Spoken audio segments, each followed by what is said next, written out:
Today we're going to look at something that has become the way to date: online dating. Now, I'm glad to say I come from the last generation that didn't see online dating as the norm. I think back then it was considered a bit embarrassing if one met their partner online. Not sure why, but maybe that emphasizes just how abnormal it was. Now it's strange if you don't meet online. But why am I talking about this?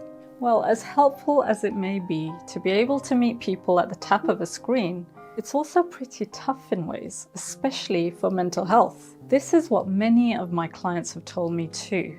So today we'll review the world of online dating with all its many traps, but this doesn't mean I'm opposed to the idea.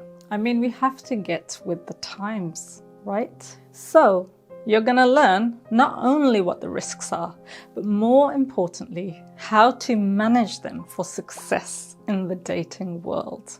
Before we begin, can you guess where and when online dating became an actual thing? Put your answers in the comments and I'll reveal it at the end. So as of my last research, Tinder was ruling the dating game in the UK, but here's the kicker. With 823,000 monthly searches, the success rate was only 16.51%. Those aren't the best odds for relationship success, are they? So it might be worth looking at how online dating impacts mental health, because it really does. But let's start at the beginning. Initially, people might feel nervous, but as those matches start to come in, excitement takes over. It's like a dopamine party. The brain's reward center is absolutely buzzing. But what goes up must come down, and sometimes with a crash. Yes, after the initial buzz, one soon meets a familiar companion: rejection. That feeling of rejection will happen as you experience certain things repeatedly. Things like being unmatched with, or for some, offended or insulted in some way, and of course, ghosted. All of this starts to make you feel like you're not good enough, but you are. And you're not alone in this experience. Think about how statistically likely these experiences actually are. So because our brains are hardwired for acceptance, our self-esteem can take a real bruising. This is also true of the next point. Yes, if everyone online is out there making sure that they've crafted the perfect online persona, then that means you have to too.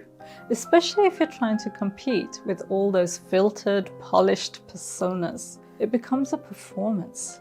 You may as well be entering a beauty pageant.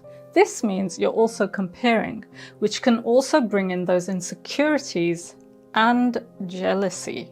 Yes, my clients tell me they come away from online dating with body image issues they never even had, or the ones they did have becoming worse. Now back to ghosting. This wasn't even a word in my day. Ghosting is when someone just vanishes. You guessed it, like a ghost. When this happens, we aren't allowed closure. We're just left with questions, self-doubt, and maybe some self-blame to boot. It again impacts self-esteem and can even lead to trauma, anxiety, and depression, because it's rejection and abandonment rolled into one and can trigger some real deep-seated sensitivities. Now, speaking of ghosting, don't let us disappear from your feed. Hit that subscribe button and we'll be back in your feed before you know it. Now, while you're at it, feel free to share your online dating adventures and mishaps in the comments below. And if you're enjoying this video or find it helpful, show us some love by smashing that like button. Your input guides our future content. Now, back to the topic. Because of these exaggerated profiles and social media, we can start to buy into this hype. This is a double-edged sword because it means that when we finally meet that persona we've been talking to, they fall way below our unrealistic expectations and standards, leading to disappointment. But it also adds pressure for us because we have to meet their unrealistic expectations, especially if we've been naughty with those filters. Swipe, match, Chat, unmatch, block, rinse and repeat. The walls of monotony. Emotional exhaustion starts to set in as the novelty wears off. It can go from being light and fun to chore-like. I remember one of my clients telling me how it felt like he was catching up on admin when he logged in. Just lots of messages to reply to, but no enthusiasm left because the interactions became so underwhelming. This is online dating fatigue. And sadly, there will always be those people who are looking for a vulnerable victim to scam.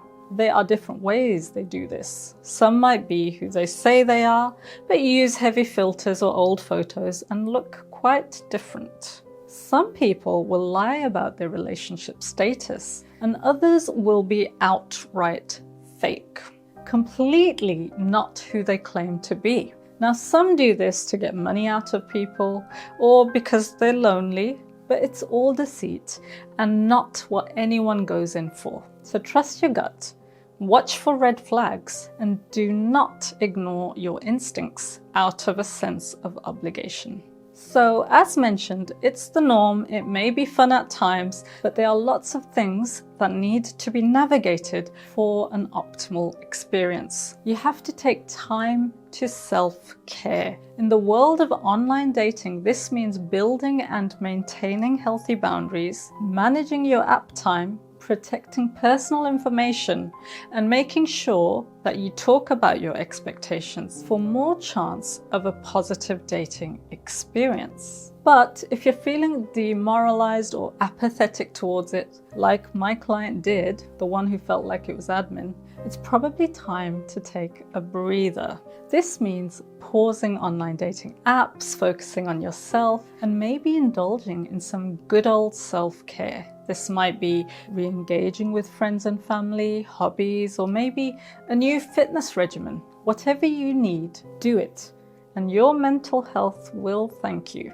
Of course, there's always the option of seeking some help if it all gets too much. Therapy can help you unpack those dating dilemmas, learn why you're attracted to certain types who maybe aren't the best for you, and you can learn to build resiliency and set boundaries when you go back to dating. When my clients struggle in the online dating landscape, I sometimes tell them to use therapy to focus on themselves and learn about what they need in a partner, and maybe build their esteem so they won't accept the riffraff that they have in the past. This places them in better stead for when they return to online dating, and some never do, because it's true, when you're not focusing on finding a partner, they suddenly find you. It's almost like you're putting something out there subconsciously, maybe to do with how you're relating to yourself better. This kind of confidence can be extremely attractive. So I bet you've been wondering when and where online dating first became a thing, and I said I'd tell you. It was here in the UK. We're home to one of the earliest successful dating sites, Match.com. It's one of the most popular dating platforms globally, founded in 1995 and launched in the UK shortly after. It paved the way for a digital dating revolution and forever changed the way people find love. So there we have it. Online dating, a topsy-turvy world that shouldn't be entered into too naively. There are many reasons for this, and the impacts are real, but if you approach it with a healthy mindset, you may be one of those 16.5%, but don't worry if you're not yet. You can always leave the digital dating world with your sanity intact. After all, it's not going anywhere.